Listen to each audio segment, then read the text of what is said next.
bienvenue sur le channel. On se retrouve aujourd'hui pour les empties et là je vais vous montrer tout ce que j'ai utilisé et fini durant le mois de mars. Et je vais vous dire si j'ai aimé ces produits ou si je les recommande pas. On va commencer tout de suite parce qu'il y en a beaucoup et il y a aussi un livre. J'ai aussi terminé un livre. Je vais en parler à la fin de la vidéo si j'oublie pas. Je commence par la section Bath and Body Works. Vous savez que je consomme beaucoup de chez eux, mais je finis aussi beaucoup de chez eux. J'ai fini ce savon à main. Alors c'est une collection de Noël et ça s'appelle First Snow. Ça sent mais tellement bon. Ça sentait genre le fresh balsam, le sapin avec de l'eucalyptus, un truc boisé. C'était merveilleux comme savon à main. Qu'est-ce que ça dit? Avec le temps je le vois de moins en moins bien.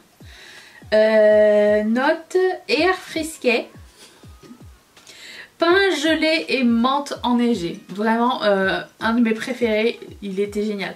Après bon, maintenant j'ai envie de plus de fleurs et d'agrumes et tout, mais même si dehors ça reste toujours First Snow l'ambiance. Mais j'ai adoré celui-ci. Si je le revois ou si je vois n'importe quel autre produit dérivé avec cette odeur, je vais prendre le produit, genre la chandelle, le pchit, la crème pour le corps, ça me dérangerait même pas. Ensuite, j'ai fini la bougie qui s'appelle Champagne Toast. C'est une bougie, un classique. Avant, on la trouvait que pendant la période des fêtes. Maintenant, elle est tout le temps en ligne. Alors ça n'a rien à voir avec le champagne, ça sent un peu la nectarine qu'est-ce que ça dit? J'aime beaucoup lire. Champagne pétillant. On n'a pas le même champagne. Baie étincelante et orange sucré. Moi je trouve que ça sent un peu la nectarine. Vous croirez à qui vous voulez, ça n'est pas grave, je ne vous en voudrais pas. J'ai aussi terminé ce gel douche qui s'appelle Cinnamon and Sandalwood, donc cannelle et bois de santal. Ça sentait trop bon.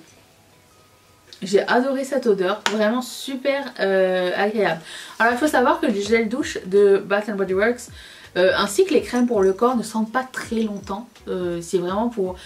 Moi je les aime bien pour l'expérience, pour le moment, parce qu'après ça je mets un parfum, du coup ça me dérange pas si ça sent plus. Mais pour le moment douche, la vapeur de douche, tout ça, c'est vraiment super agréable. Donc juste vous dire ça.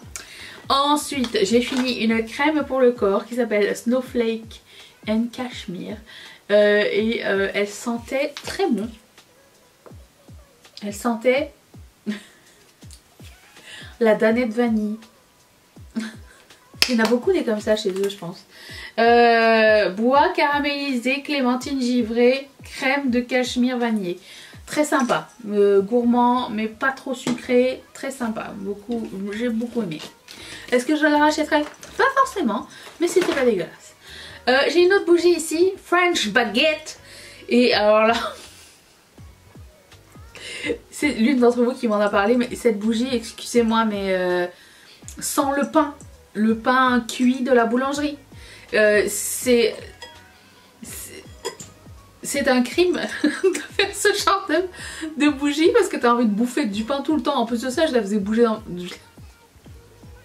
Je la faisais brûler dans ma chambre pendant une période sous le chauffe-bougie et du coup ça sentait la baguette dans ma chambre. Moi j'aime bien tester des saveurs un peu partout, ok. Alors si vous ne le savez pas, j'ai toujours un roulement de 3 bougies qui chauffent chez moi. Par exemple ici j'ai Twisted Peppermint, donc ça sent la menthe poivrée ici. Dans ma chambre j'ai Rose et Bubbly qui sont à peu près la même chose, non pas que ça mais que Champagne Toast. Et dans mon couloir j'ai quelque chose qui ressemble à... Blueberry and Lemon, et ça sent trop bon. Mais je les fais pas tous brûler en même temps, mais je dirais j'ai un roulement. Donc c'est ça sentait. Mais pendant... Alors ce qui s'est passé, je sais pas si c'est à cause du chauffe-bougie ou pas, mais pendant un temps ça sentait très fort. Après ça sentait plus trop. Et après ça a ressenti fort. Je n'ai pas compris. Mais voilà. Donc ça, est-ce que j'ai autre chose de Bath Body Works avant de continuer? J'ai aussi une autre crème pour le corps qui s'appelle Frosted Coconut Snowball. Je sais pas comment ils font pour dire que ça sent une boule de neige au coconut givré. Pour moi, ça sentait fruité. Je ne comprends pas. Coconut givré, whipped vanilla, sugar crystal, ok, donc on a winter freesia et snow-kissed woods. D'accord. Bah c'est sucré, donc je sais ça, mais je sens pas le coco. C'est propre à chacun. Ensuite, passons aux ongles. Donc j'ai les ongles gel Fantasy ici. Les Voguish Fantasy de Kiss ici. J'ai terminé les Impress marbrés. Pas mes préférés. J'ai pas aimé la coupe carrée, c'est pas trop mon truc. Que ce soit en cheveux et en ongles. Quoique c'est beau chez les autres, les deux. Glamnetic holographique, magnifique ces ongles là, tellement je les aimais, je les ai portés 2 semaines. Et est-ce que j'en ai d'autres ongles? Oui, Kiss classique. Donc vous savez, je porte que des faux ongles, ce ne sont pas mes vrais ongles, obviously. J'aime bien changer la taille, la couleur, les changer souvent. Et pour le coup, ben, j'en ai fini 5 boîtes ce mois-ci, donc voilà. Alors, vous avez option Impress avec la gommette intégrée sur l'ongle que vous pouvez mettre directement sur vos ongles, il n'y a pas besoin de colle ni rien. Ou vous avez la version Kiss qui vient avec des gommettes ou pas, ça dépend, et avec de la colle. Et moi je prends les gommettes toujours, je mets pas de colle parce que je suis allergique à la colle, donc ça n'est pas un bon mix. Ça me dérange pas de remettre un ongle qui s'en va, ça... C'est clair que à faire mes bijoux sur Ketchup Fantasy, ça ne reste pas comme ça toute la journée. Hein. Moi ça me dérange pas de prendre 2 minutes pour remettre l'ongle pour le temps que ça va durer. Donc ça. Après bon, les plus petits comme ça, Impress, ça peut durer 7-10 jours sans bouger du tout. C'est moi qui les ai enlevés parce que j'en avais marre. Ensuite, parlons maquillage. Donc si vous suivez mon Project Pan Makeup 23 projets en 2023 terminés ou panés, creusés, vous savez que j'ai terminé ce baume à lèvres de Buxom qui sent le Tic Tac blanc. C'est un plumping gloss, j'ai pas trouvé que c'était genre... C'était pas nul, c'était pas bien, c'était pas hydratant comme j'aime. L'hydratant, ce que j'aime, c'est les Luxe Oil de chez... Colourpop. Pour moi c'est la perfection en termes d'hydratation, de fini, la longue tenue et tout ça, c'est vraiment la perfection et c'est moins cher, donc j'ai fini ça aussi, mais Buxom peut-être moins mon délire. J'ai aussi terminé le lip mask de Colourpop au chai, complètement terminé, ils sont super bons. J'en ai ouvert un au thé au jasmin qui est magnifique, je vais ça avant de dormir, ça me tient 1 an et je vais ça tous les soirs, donc j'en ai en masse. Ensuite, est-ce que j'ai d'autres make-up? J'ai fini les fossiles de Kiss, ceux que je mettais avant. J'en ai mis des nouveaux là. J'essaie de les mettre le plus longtemps possible, mais je les aime pas tellement ceux-ci, on les voit pas vraiment. Je pense que je vais les déclutter et mettre d'autres cils à l'avenir. Je leur ai donné 2 chances comme ça, mais je trouve que ça... En fait, le mal que tu prends à mettre des fossiles, qu'ils soient petits ou grands, en fait c'est toujours mettre de la colle et tout. Moi je veux que ça s'ouvre. Et là pour le coup ben, il ne se passe pas grand chose. Donc un peu déçu. Mais cela c'était la collaboration de Kiss et Meredith Roxbury, comment ça s'appelle? Dunsbury. Je sais plus, j'avais reçu un PR de la marque de Kiss et je les trouve très sympa. Ensuite, parlons de skin... Ah non, j'ai un parfum. J'ai plusieurs parfums. Ok, je finis avec le skincare. J'ai fini ma crème contour des yeux, elle m'a duré une éternité. De Catherine non, excuse-moi Catherine. Karine. C'est Karine Jonka. 4 en 1 qui lift et qu'est-ce qu'il fait? Collagène AH, ray de fermeté. C'est écrit 4 en 1. Nuit, jour, contour des yeux, décolleté et cou. Franchement, j'aime beaucoup les produits de Kering Jonfa. Je trouve qu'ils sont pratiques, qu'on peut faire plusieurs choses en même temps. Ils sont pas compliqués à utiliser, dans le sens où c'est express. Cette crème pour contour des yeux, c'est pas ma préférée. C'est une crème gel et pour le coup, elle était vraiment super agréable et tout. Pas trop riche, parce que trop riche, c'est lourd sous la paupière. Enfin, ici, là, au contour des yeux. J'ai aimé le fini, la sensation et tout. Le seul truc, c'est que le gel reste en surface et fait comme genre une petite couche en fait. Quand tu gratouilles, ça part en... ça pile en fait. Donc c'était pas génial pour ça. Mais si vous vous maquillez pas par dessus, pour le soir ou un truc comme ça, c'est très bien. J'ai aussi terminé mon cleanser, mon baume démaquillant de Colourpop Fourth Ray Beauty. Il est très très bien. J'ai commencé le Peach and Lily que j'adore. Il est vraiment... c'est un autre niveau. Mais Peach and Lily est difficile d'accès ici et il coûte plus cher en ligne. J'ai l'impression que j'ai regardé en ligne, il coûtait 35 $. Et il me semblait que j'ai pas payé ça quand j'avais été chez Target. Donc je laisse Peach and Lily de côté quand il sera terminé. Mais encore là, je viens de le commencer. Il est excellent. Si vous trouvez cette marque. Si vous allez dans un Target au States ou quoi. Moi je pense que la prochaine fois que je vais au States, je vais en prendre 2-3. Si je trouve à Ulta. C'est exclusif à Ulta. Et d'après ce que j'ai compris, c'est un truc de K-Beauty aussi. Donc moi je trouve ça très sympa comme marque. Et le démaquillant est franchement merveilleux. J'ai pas regardé sur YesStyle qu'il y avait cette marque là. Faudrait que je check. Mais quoi qu'il en soit, j'ai commandé un deuxième Bloom Service. Enfin un autre, un backup. Parce qu'il y avait un moins 30% sur le site de Colourpop. Et je me suis dit, toujours avoir un backup de son démaquillant. Parce que ce qui peut arriver, c'est que tu utilises un démaquillant qui te fait pas. Et rappelez-vous quand j'avais oublié d'apporter mon démaquillant aux Bahamas et que j'ai acheté ça à l'aéroport, qui était la pire erreur. Bon. Et ouais. Ensuite, j'ai terminé cette petite huile rétinol oil, huile au rétinol, Egoile. 0,5%, c'est pas beaucoup ça, si? Non. De Drunk Elephant. J'aime bien l'odeur. C'est une odeur d'huile réconfortante. Il n'y a pas... Ça sent l'huile d'amande douce de quand on était petit. C'est ça que ça me fait penser, exactement ça. J'ai beaucoup aimé cette huile là parce qu'elle n'était pas trop riche. Je mettais ça un soir sur deux en alternance avec mon glycolique acide. J'ai trouvé ça très bien. Est-ce que ça marche? C'est toujours pas, mais bon. Nous le saurons avec le temps. J'ai confiance en Drunk Elephant, enfin c'est eux qui m'ont envoyé ça. Et moi c'est une marque qui me convient assez bien. Donc voilà. Ensuite, j'ai fini un autre cleanser de Tatcha. Le Deep Cleanse, c'est le nettoyant avec du loofah à l'intérieur pour se scrubber, exfolier la peau. Et il est franchement très bien. Est-ce que c'est mon deuxième ou mon troisième? Je sais plus. J'en ai un autre backup d'ouvert. Est-ce que je vais racheter celui-ci par la suite? Je sais pas. J'ai envie d'en essayer un autre pendant le VIB sale. Ou peut-être prendre lui pendant le VIB sale et essayer un autre plus tard. Bref.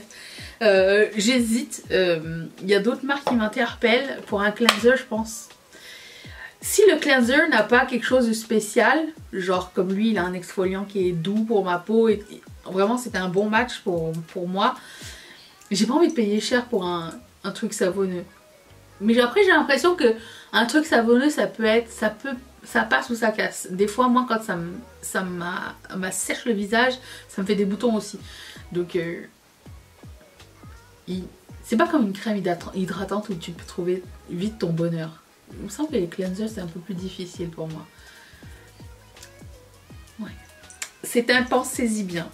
Ensuite, j'ai fini ma crème solaire préférée, la Glow Screen. J'ai un backup déjà de près que je n'ai pas encore ouvert parce que j'ai celle-ci qui est indice 30 et je me suis dit c'est la période pour le mettre. Je suis rendue ici, je le vois à travers. Elle Elle est pas géniale du tout, mais je l'ai reçue en PR de la marque de chez Good Molecule. Elle pèle sur mon visage.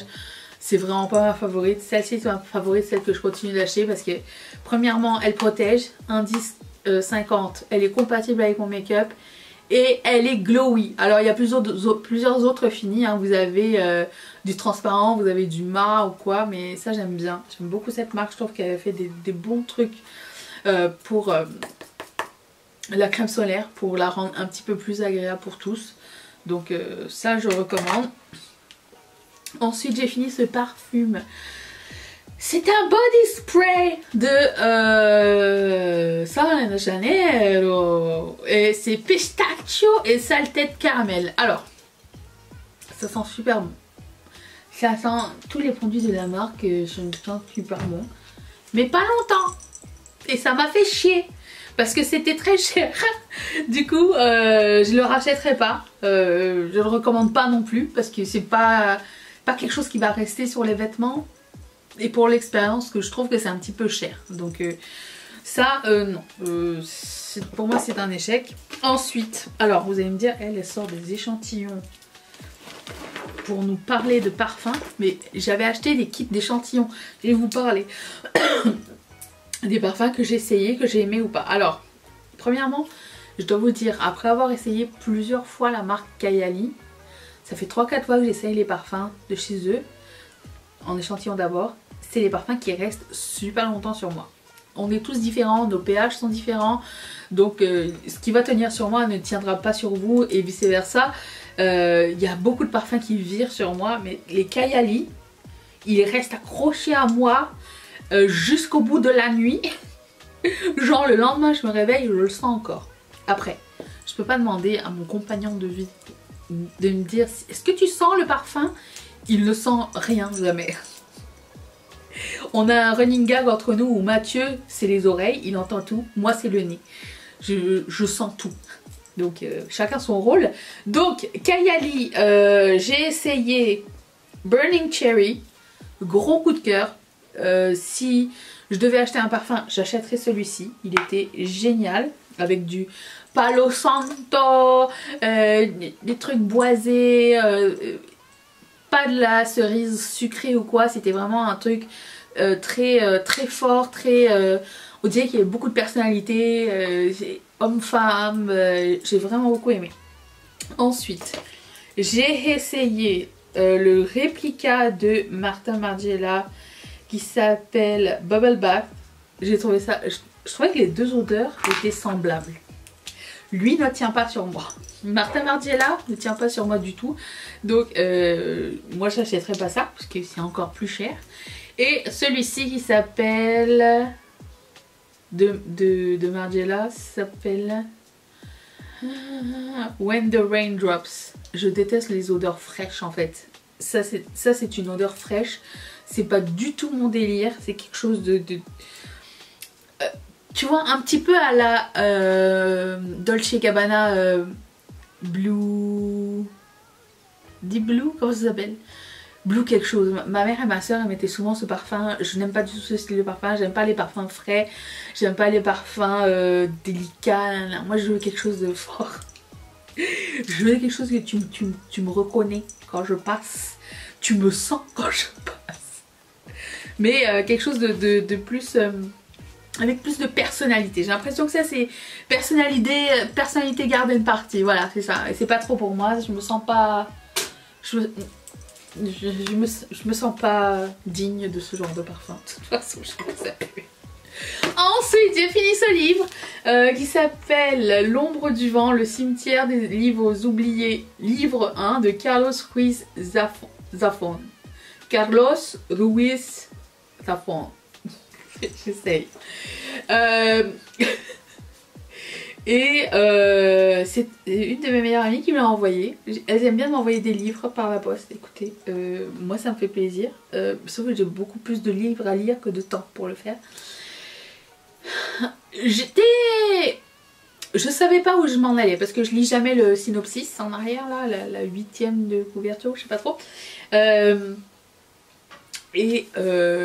Je savais pas du tout à quoi m'attendre. Alors l'histoire c'est un petit garçon dont le père, que le père amène à un cimetière des îles aux oubliés, dans une petite boutique perdue. Ça se passe à Barcelone avant la Deuxième Guerre mondiale, si je ne m'abuse, ou avant la première, avant la guerre. Et le petit garçon choisit un livre. Et ce qui se passe, c'est que le livre qu'il recherche, quelqu'un d'autre le recherche pour le détruire. Et s'ensuit une course sans fin. Une poursuite. Et il essaye de comprendre pourquoi ce livre. Et ça rentre dans l'histoire du personnage de ce livre, de ce qui s'est passé autour de ce livre. Et il y a plusieurs histoires entremêlées ensemble. Et ça part de quand il était petit à quand il était adulte. Et j'ai trouvé ça franchement très bien écrit. Pas facile, pas difficile du tout à comprendre les allées et venues avec tous les personnages à l'intérieur. Vraiment, c'était super fluide. L'histoire est super intéressante, super surprenante aussi. À chaque fois, tu étais comme, mais non, c'est pas ça, c'est pas ça. J'aime bien être surprise. Et dans les livres et dans les films. Et c'est le genre d'histoire que j'ai jamais vu avant, ni lu avant. Et du coup, je vous recommande ce livre. Alors moi, je vous ai donné un résumé vraiment très résumé. Hein. Il doit y avoir genre 6 ou 7 side stories à l'intérieur. Vraiment, c'est super intéressant. Des fois, tu te demandes, mais ça va nous mener où dans l'histoire, ça? Parce que tu comprends les personnages. Ils vont tellement dans le passé pour raconter quelque chose. Tu te dis, mais c'est un lien avec quoi, en fait? Et ça finit par se relier. Et ça, c'était... Moi, j'adore quand les films ou les livres font ça. Genre plusieurs histoires et après ça se relie. Et il y a un sens à tout ça. Et ça, c'est ça. Alors, je sais pas c'est quoi le livre 2 ou 3 ou quoi. Ok, j'ai même pas fait de recherche, tiens rien. Mais les livres sont pas chers hein, en France. 9,90 €. Sachez que chez nous, ça n'est pas le même prix. Voilà, je vous recommande ce bouquin. Et puis, si vous l'avez lu, dites-moi ce que vous en avez pensé. Et je vous retrouve demain pour ce make-up. Et merci d'avoir passé ce moment avec moi. Bye!